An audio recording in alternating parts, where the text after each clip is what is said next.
தெய்வீக நேரம் சேனல் அன்பர்களுக்கு என் அன்பான வணக்கம். கிரிக்கெட் இது வெறும் விளையாட்டு மட்டும்தானா, அல்லது 22 கஜ தூரத்தில் நாம் ஆடும் ஒரு வாழ்க்கை பாடமா? மைதானத்தில் வீசப்படும் ஒவ்வொரு பந்திற்கும் பின்னால் ஒரு கர்மவினை ஒளிந்திருக்கிறது. ஒரு பேட்ஸ்மேன் எடுக்கும் ஒவ்வொரு மூச்சிலும் ஒரு தியானம் கலந்திருக்கிறது. இன்று உலகமே IPL காய்ச்சலில் இருக்கும் இந்த வேளையில் நாம் கிரிக்கெட்டை ஒரு புதிய கோணத்தில் பார்க்க போகிறோம். மைதானம் எப்படி அது ஒரு கர்ம பூமியாக மாறுகிறது? கிரிக்கெட்டிற்கும் ஆன்மீகத்திற்கும் உள்ள அந்த ஆச்சரியமான ரகசியம் என்ன? வாருங்கள், இந்த சுவாரஸ்யமான பயணத்தை இன்று நம் வீடியோவில் விரிவாக காண்போம். இந்த உலகம் ஒரு ஆடுகளம். நாம் அனைவரும் இங்கே வீரர்கள். பந்து வீச்சாளர் காலத்தின் பிரதிபலிப்பு. அதாவது எதிரே ஓடி வரும் பந்து வீச்சாளர் தான் காலம். காலம் எப்போதும் நம்மை நோக்கி வீசிக்கொண்டே இருக்கிறது.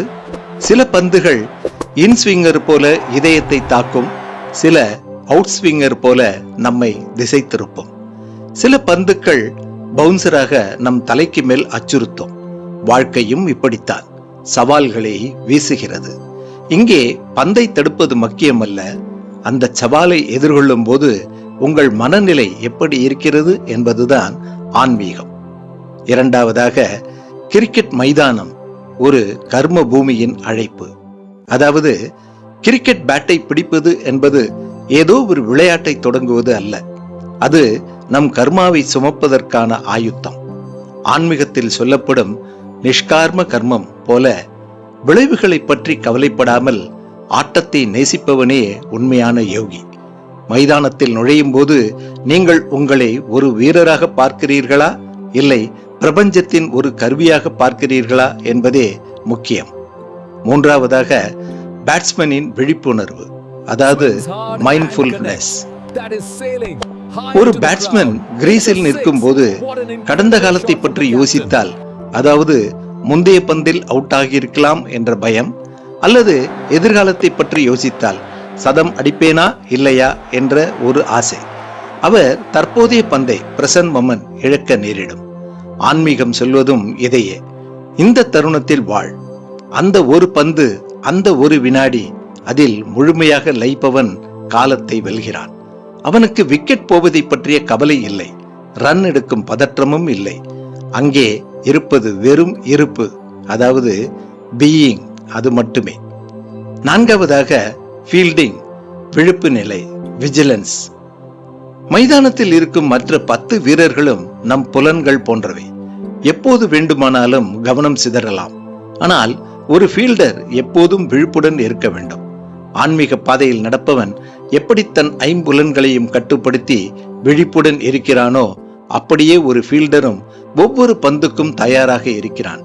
வாய்ப்பு வரும்போது அதை தவற விடாமல் பிடிப்பதே சாதனை. ஐந்தாவதாக, நடுவர் மற்றும் விதி, த லா ஆஃப் தர்மா. அதாவது விளையாட்டில் நடுவர் இருப்பதை போல வாழ்க்கையில் தர்மம் இருக்கிறது. சில நேரங்களில் தவறான தீர்ப்புகள் வரலாம், நாம் அநியாயமாக வெளியேற்றப்படலாம். ஆனால் அந்த தீர்ப்பை அமைதியாக ஏற்றுக்கொண்டு பெவிலியன் திரும்புவதில்தான் ஒரு வீரனின் பண்பு, அதாவது கிரேஸ் வெளிப்படுகிறது. விதி சமைத்ததை மதி வெல்லாது என்பார்கள். அந்த விதியை விவேகத்துடன் எதிர்கொள்வதே ஆன்மீக முதிர்ச்சி. ஆறாவதாக, ஆட்டம் முடிந்த பின், அதாவது த ஃபைனல் வெசல். ஆட்டம் முடிந்துவிடும், கூட்டமும் கலைந்துவிடும். இறுதியில் மிஞ்சுவது ஸ்கோர் கார்டு அல்ல, நீங்கள் எப்படி ஆடினீர்கள் என்ற மனநிறைவு மட்டுமே. வாழ்க்கை பயணம் முடிந்த பிறகு இறைவனிடம் நாம் கொண்டு செல்வது நம் வெற்றிகளை அல்ல, நம் பண்பையும் தூய்மையான ஆட்டத்தையும் தான். இதை கேட்கும் அன்பர்களே, அன்றாட வாழ்வில் வெற்றியில் துள்ளாதீர்கள், தோல்வியில் வாடாதீர்கள். இது கிரிக்கெட் நமக்கு உணர்த்தும் வாழ்க்கை தத்துவம். இது ஆத்மாவின் பயிற்சி. இந்த வீடியோ உங்களுக்கு பிடித்திருந்தால் மறக்காமல் தெய்வீக நேரம் சேனலை சப்ஸ்கிரைப் பண்ணுங்க. வீடியோவை நண்பர் உறவினருக்கு ஷேர் பண்ணுங்கள்.